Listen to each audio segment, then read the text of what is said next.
Assalamualaikum warahmatullahi wabarakatuh. Kali ini kita akan membahas pembantaian 40.000 jiwa di Sulawesi Selatan. Korban pembantaian Westerling terlihat 3 warga sedang digeledah sebelum mereka dieksekusi.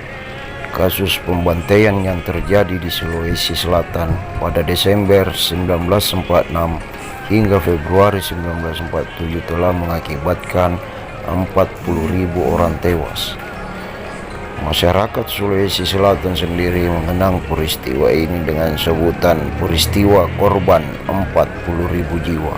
Operasi pembantaian ini dipimpin oleh Kapten Westerling yang saat itu menjabat pasukan Komando Baret Merah Belanda, mengungkapkan bahwa daerah yang terkena operasi pembantaian ini mencapai 13 daerah di Sulawesi Selatan.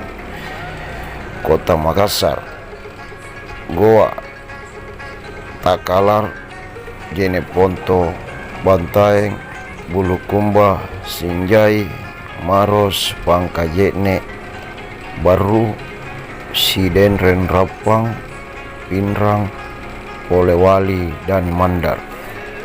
Peristiwa ini peristiwa yang paling kelam di Sulawesi Selatan. Terima kasih.